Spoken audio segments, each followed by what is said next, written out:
As a small announcement before the devlog proper, I've made the Discord server for collecting bug reports, listening to suggestions and answering questions about my projects. So if you have any of those, you can find the link to it in the description.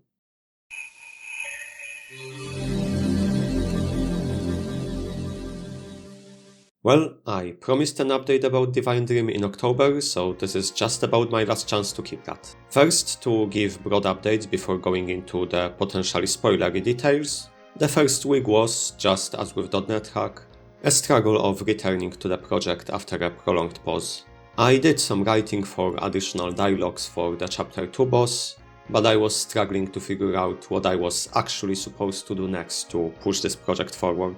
And knowing that I should have some update to show, I thought for a while about quickly throwing together a new, far simpler ROM hack. There were several ideas I considered for that, generally made around the concept of swapping out some things in FE8 while keeping most of it unchanged, such as a Little Cup version, to borrow Pokemon terminology, where all characters and enemies would be limited to trainee classes and unable to promote, or creating Fire Emblem Heroes-like version of FE8 by making all maps tiny and changing every class's movement. There was Monster Emblem, where all human classes would be replaced by monster ones and vice versa, and one I got closest to actually making, Fire Emblem A Little to the Left, where the only thing that's changed is that every class uses weapons they normally don't have access to, and can't use any of its normal weapons. Ultimately, after 2 days of experimenting and designing, these all ended up being too time consuming to be worth it, but while they failed to be new projects I could quickly start and finish, they nonetheless worked out as a warm-up. And nearing the end of the first week, I got inspired, which resulted in a good amount of writing for Chapter 4, then got started on the Chapter 4 map itself. Then this week, my progress was impeded by things breaking around me, but I did continue with making the Chapter 4 map and will probably keep working on that for the rest of this week. This is pretty much all I can share without going into any spoilers, so if you don't want to hear even minor ones, this is the time for you to click off. Thanks for watching this update. And for those of you who remain, let's get into more details.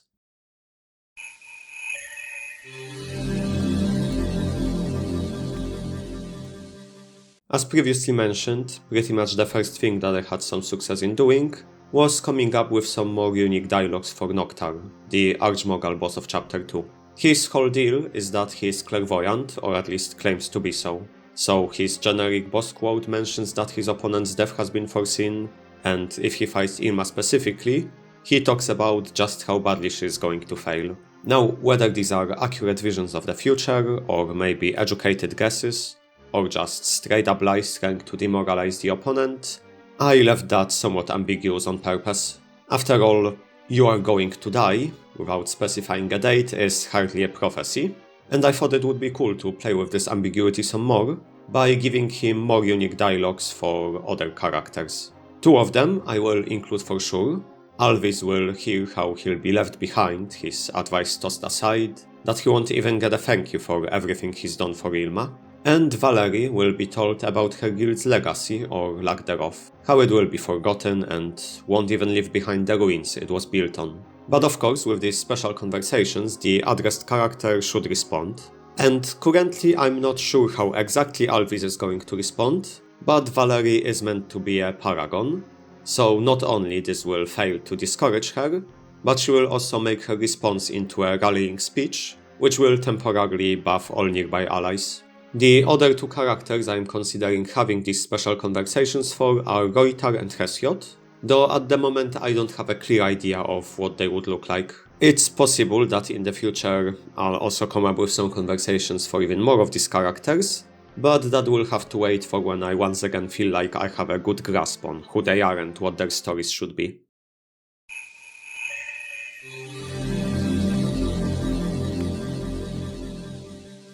One thing that's been bothering me somewhat in terms of design is that because of the way I want the fiends to be, they are limited to monster classes, and only the undead and particularly monstrous ones at that. That leaves numerous holes in terms of mechanic availability, with an especially notable lack of a thief unit. And there's a problem with just including human enemies, because within the story, if the fiends kill someone, they erase them completely from history. After all, the fiends' powers and goals are all aimed at destroying all of existence, so it makes sense for them to have such a power. It doesn't, however, make sense for human enemies to have it. And I may be slightly insane, considering the amount of splits in the story and conditional events I'm tracking, but I am not insane enough to track whether every single playable character was killed by a fiend or a human. And though my solution to this conundrum was rather anticlimactic, that is, I simply decided that the greater fiends are able to bestow this ability to destroy upon people, it still leads to some potentially interesting scenarios. After all, the ability to erase something so completely that there is no trace of it left in existence is something that can't even be perceived without an outside perspective of the world. The player, of course, has that perspective. Ilma, being a god, has that perspective. And at least some of the fiends seem to have it too. But if you only see things from within the universe, then you won't remember the things that this power destroyed, even if you are the one who used it. And Chapter 4 will explore this exact concept with one of the bosses that will appear there. A bandit leader whose greed leads him to striking a literal deal with the devil, rigged against him in a way he can't even imagine. And of course, what's a Fire Emblem bandit without a village to attack? Originally, all I knew about this chapter's map is that I wanted to have a village, a place for bandits to come from, and some kind of fortified outpost where a pair of recruitable characters would appear.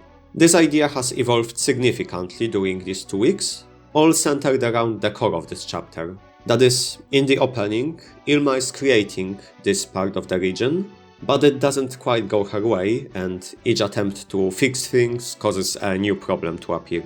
Which means that I have to make several versions of this chapter's map, and half of them will only ever be used for the opening cutscene. Going from a forested wilderness, to farming fields and bandit-filled caves, to a lake, to a seedy town of people panning for gold in the river. And yes, farming fields. There are no such tiles in the original Fire Emblem, but my tile perfectionism, that led me to significantly expanding the number of shoreline tiles for the sake of detailing the Chapter 2 map, hasn't just returned, it evolved. And in this chapter it manifested itself in attempts to make completely new tiles. Specifically farming fields, which could be used to show the village's influence beyond just the houses. And importantly, show that influence disappear if the village gets erased. My first attempt at them wasn't great, but after some experimenting and getting some feedback, I ended up with tiles that, though not perfect, are good enough for now. And they also just barely fit within the subtile sheet without overriding anything. And I think I need to end this devlog here to have the time to record, edit and upload it before the month's end. I managed to refamiliarize myself with the project over these 2 weeks, so as long as things stop breaking, the progress should only accelerate. For now, thank you for watching, subscribe if you want to stay up to date with these updates, and until next time, farewell.